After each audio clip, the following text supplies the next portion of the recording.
গোটা ইউরোপ জুড়ে যুদ্ধ প্রস্তুতি, 3 দিনের জরুরি পণ্য মজুদের নির্দেশ জনসাধারণকে। সিগন্যাল অ্যাপে ফাঁস হওয়া আলোচনা প্রকাশ দ্য আটলান্টিক ম্যাগাজিনের। তোলপাড় যুক্তরাষ্ট্র জুড়ে, বেকায়দায় তুলসী গ্যাবার্ট সহ সকল গোয়েন্দা প্রধানরা। বিডিভিএস ইনফোটেনমেন্টে স্বাগত জানাচ্ছি, আমি সুস্মিতা দাস। আজ জানাবো প্রতিরক্ষা সংক্রান্ত গুরুত্বপূর্ণ কিছু খবর। যে কোনো সময় বড় ধরনের যুদ্ধে জড়িয়ে পড়ার ব্যাপক প্রস্তুতি শুরু করেছে গোটা ইউরোপ। এর অংশ হিসেবে গোটা ইউরোপের প্রতিটি দেশের সব নাগরিকদের 3 দিনের খাবার সহ প্রয়োজনীয় সব মৌলিক পণ্য মজুদের নির্দেশ দেওয়া হয়েছে। ইউরোপিয়ান ইউনিয়ন কমিশনের পক্ষ থেকে বুধবার এই নির্দেশনা জারি করা হয়েছে। ইউরোপিয়ান ইউনিয়ন কমিশনের বুধবার প্রকাশিত 18 পৃষ্ঠার ডকুমেন্টে বলা হয়েছে, যুদ্ধের প্রথম 3 দিন খুবই গুরুত্বপূর্ণ। প্রথম 3 দিন যদি জনগণ সঠিকভাবে মোকাবেলা করতে পারে, তাহলে পরবর্তীতে টিকে থাকা তাদের জন্য সহজ। যে কোনো সময় বড় যুদ্ধের জন্য মানসিকভাবে প্রস্তুত থাকার নির্দেশ দেওয়া হয়েছে জনসাধারণকে। এজন্য সবসময় প্রত্যেক পরিবারের 3 দিনের জন্য প্রয়োজনীয় সব জিনিস সংগ্রহ করতে বলা হয়েছে। ট্রাম্প প্রশাসনের ইউরোপের ওপর থেকে যুক্তরাষ্ট্রের নিরাপত্তা গ্যারান্টি তুলে নেওয়ার সিদ্ধান্ত ইউরোপের প্রতি ট্রাম্প প্রশাসনের চরম নেতিবাচক দৃষ্টিভঙ্গি। বাণিজ্য যুদ্ধ, ইউক্রেনে রাশিয়ার আগ্রাসনের পরিপ্রেক্ষিতে ইউরোপিয়ান ইউনিয়ন মনে করছে যে কোনো সময়ে তাদের উপর বড় যুদ্ধ চেপে বসতে পারে। আর এই যুদ্ধ আসতে পারে রাশিয়ার পক্ষ থেকে। ইউক্রেনের মতো রাশিয়া আগ্রাসন চালাতে পারে ইউরোপের অন্যান্য দেশে। আর এক্ষেত্রে যুক্তরাষ্ট্র এগিয়ে আসবে না তাদের রক্ষায়। সে কারণে ইউরোপিয়ান ইউনিয়ন সিদ্ধান্ত নিয়েছে যে কোনো সময় যুদ্ধের জন্য সর্বোচ্চ প্রস্তুত থাকার, সামরিক ব্যয় বৃদ্ধির এবং নতুন অস্ত্র মজুদের। আর জনসাধারণকেও যুদ্ধের জন্য সচেতন ও প্রস্তুত রাখার। জনসাধারণের শারীরিক ও মানসিক দিক দিয়ে উপযুক্ত রাখার জন্য ডকুমেন্টে রয়েছে বিভিন্ন ধরনের দিক নির্দেশনা। যুদ্ধ শুরুর আগে এবং যুদ্ধ শুরুর পর কিভাবে পরিস্থিতির সাথে খাপ খাওয়াতে হবে সে বিষয়ে বিস্তারিত গাইডলাইন রয়েছে 18 পৃষ্ঠার ডকুমেন্টে।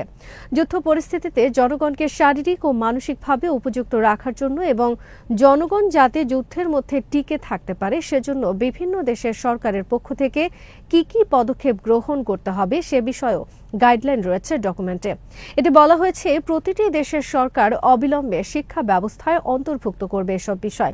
এখন থেকেই গণমাধ্যমে শুরু করতে হবে প্রচারণা। জনসাধারণকে যুদ্ধের প্রস্তুতি বিষয়ক 18 পৃষ্ঠার দিক নির্দেশনা প্রকাশ উপলক্ষে বিবৃতি দিয়েছেন ইউরোপিয়ান ইউনিয়ন কমিশনের প্রধান উর্সুলা ভন ডার লিয়েন।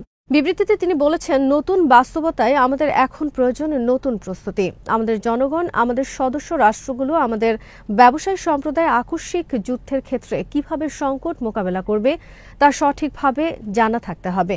এই ডকুমেন্ট প্রকাশের পর ইউরোপিয়ান ইউনিয়নের সদস্য দেশগুলোর জনসাধারণের মধ্যে ছড়িয়ে পড়েছে ভীতি আর আতঙ্ক।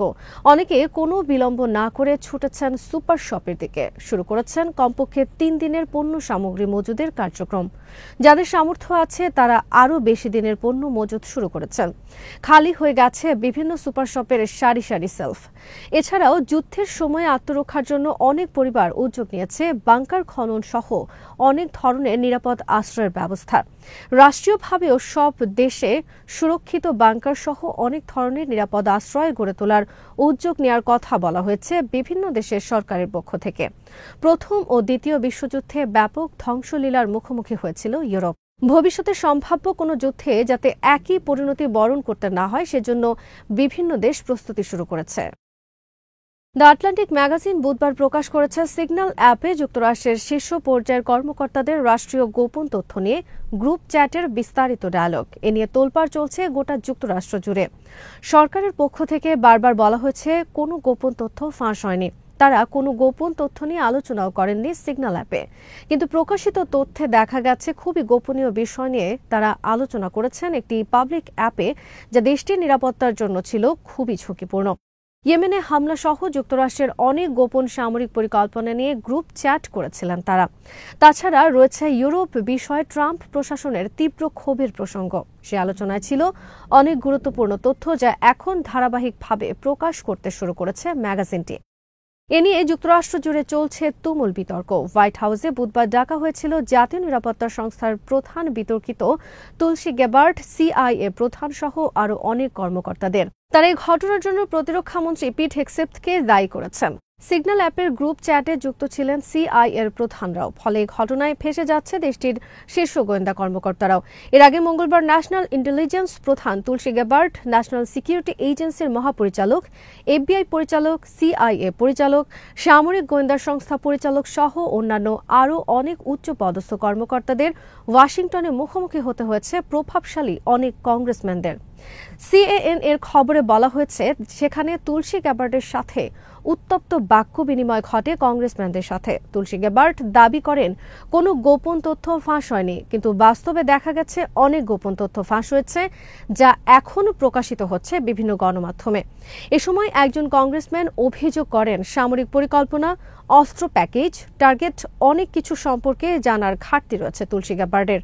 জিম হিমস নামক একজন ডেমোক্রেটিক কংগ্রেসম্যান এ সময় বলেন, ফাঁস হওয়া গ্রুপ চ্যাট খুব সহজে পেতে পারত রাশিয়া এবং চীন, আর তারা হুথিদের কাছে এই তথ্য পাচার করলে হুথি আর্মি সরিয়ে নিতে পারত তাদের অস্ত্র, আর এতে ব্যর্থ হতে পারত যুক্তরাষ্ট্রের হামলা, এমনকি মারা যেতে পারত যুক্তরাষ্ট্রের সেনা। তাছাড়া একটি পাবলিক অ্যাপে রাষ্ট্রের শীর্ষ কর্মকর্তাদের এভাবে রাষ্ট্রীয় নিরাপত্তা সংক্রান্ত বিষয়ে আলোচনার মাধ্যমে চরম দায়িত্বহীনতার পরিচয় দিয়েছেন বলে অভিযোগ করেছেন কংগ্রেসম্যানরা।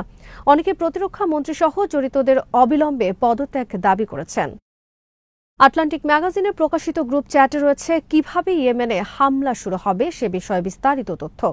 F-18 Super Hornet fighter jet, MK-9 Reaper drone, Tomahawk সহ বিভিন্ন অস্ত্রের মাধ্যমে কোথায় কোন লক্ষ্যবস্তুতে আক্রমণ পরিচালনা করা হবে সে বিষয়ে বিস্তারিত তথ্য রয়েছে গ্রুপ চ্যাটে।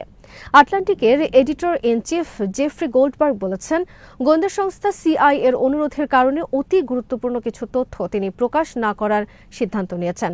আটলান্টিক ম্যাগাজিন বুধবার গ্রুপ চ্যাট প্রকাশ করার পর হোয়াইট হাউস মুখপাত্র ক্যারোলিন লেভিট তীব্র ভাষায় আক্রমণ করেছেন ম্যাগাজিনটির এডিটর ইন চিফ জেফ্রি গোল্ডবার্গের। জেফ্রি গোল্ডবার্গকে একজন ট্রাম্প বিরোধী ঘৃণ্য অপপ্রচারবাদী হিসেবে আখ্যায়িত করেন ক্যারোলিন। পিট হেগসেথ হোয়াইট হাউসের পক্ষ থেকে বারবার বলা হয়েছে, গ্রুপ চ্যাটে তারা যেসব বিষয় নিয়ে আলোচনা করেছেন তা গোপনীয় বিষয় নয় এবং গোপন কোনো তথ্য ফাঁস হয়নি। এ বিষয়ে যুক্তরাষ্ট্রের অনেক অবসরপ্রাপ্ত সেনা কর্মকর্তারা পাল্টা করে বলেছেন, এসব বিষয় গোপনীয় হওয়া উচিত ছিল কিনা সেটাই জানা নেই তাদের। যুক্তরাষ্ট্রের জাতীয় নিরাপত্তা প্রধান তুলসী গ্যাবার্ডের মা আমেরিকান হলেও তিনি হিন্দু ধর্ম গ্রহণ করেছেন। তার পিতাও একই ধর্মে দীক্ষা নিয়েছেন। তুলসী গ্যাবার্ডও একজন স্বঘোষিত হিন্দু এবং কৃষ্ণ ভক্ত। তাদের পরিবারের সাথে সংযোগ রয়েছে যুক্তরাষ্ট্রের ইসকনের। এরকম একজন ব্যক্তির যুক্তরাষ্ট্রের জাতীয় গোয়েন্দা সংস্থার প্রধান নির্বাচন নিয়ে তীব্র বিতর্ক রয়েছে যুক্তরাষ্ট্রে। অভিযোগ রয়েছে, হিন্দু ধর্মের প্রতি অনুরক্ত তুলসী গ্যাবার্ডকে রাজনীতির উচ্চ পর্যায়ে তুলে আনতে বিভিন্ন মাধ্যমে প্রচুর অর্থ ঢেলেছে ভারত। সম্প্রতি ভারত সফরে এসে তিনি ভারতের সুরে বাংলাদেশের বিরুদ্ধে করেছেন হিন্দু নির্যাতনের মিথ্যা অভিযোগ। বাংলাদেশ বিষয়ে তুলসী গ্যাবার্ডের সাম্প্রদায়িক বক্তব্যের প্রতিবাদ করেছে যুক্তরাষ্ট্রের পররাষ্ট্র মন্ত্রণালয়। সিগন্যাল অ্যাপের গ্রুপ চ্যাট নিয়ে এবার বেকায়দায় পড়েছেন তুলসী গ্যাবার্ড। প্রেসিডেন্ট ডোনাল্ড ট্রাম্পের নির্দেশে গত 16 মার্চ ইয়েমেনে হামলা পরিচালনা করে যুক্তরাষ্ট্র। এই হামলা পরিচালনার আগে যুক্তরাষ্ট্রের ভাইস প্রেসিডেন্ট, জাতীয় নিরাপত্তা উপদেষ্টা, প্রতিরক্ষামন্ত্রী, পররাষ্ট্রমন্ত্রী, সিআইএ প্রধান সহ আরও অনেক উচ্চ পর্যায়ের কর্মকর্তারা সিগন্যাল নামক একটি অ্যাপে নিজেদের মধ্যে গ্রুপ চ্যাট করেন। কিন্তু প্রতিরক্ষামন্ত্রী পিট হেগসেথ ভুল করে এই গ্রুপ চ্যাটে অন্তর্ভুক্ত করেন দ্য আটলান্টিক ম্যাগাজিনের editor in chief Jeffrey Goldberg নামক একজন সাংবাদিককে। ফলে যুক্তরাষ্ট্রের শীর্ষ পর্যায়ের কর্মকর্তাদের মধ্যে সামরিক বিষয়ক আলোচনার সবকিছু চলে যায় ওই সাংবাদিকের কাছে। 24 মার্চ সামনে আসে এই ঘটনার খবর। 11 মার্চ পিট হেগসেথ গ্রুপ চ্যাটের আমন্ত্রণ জানান সাংবাদিক জেফ্রি গোল্ডবার্গকে। 16 মার্চ ইয়েমেনে হামলার দিন পর্যন্ত তাদের নিজেদের মধ্যে সিগন্যাল অ্যাপে যত আলোচনা হয়েছে তা সব জানতে পারেন ওই সাংবাদিক। গত মঙ্গলবার থেকে তিনি তা তার ম্যাগাজিনে প্রকাশ করতে শুরু করেছেন। এরপর ম্যাগাজিনটির সূত্র ধরে যুক্তরাষ্ট্রের অন্যান্য গণমাধ্যমেও তা প্রকাশ করতে শুরু করেছে। আজ এখানেই শেষ করছি। সমরাস্ত্র, প্রতিরক্ষা, কূটনীতির নানা তথ্য জানতে চোখ রাখুন বিডিভিউজ ইনফোটেনমেন্টে। চ্যানেলটি ভালো লাগলে সাবস্ক্রাইব করুন। সংযুক্ত থাকুন আমাদের ফেসবুক পেজে।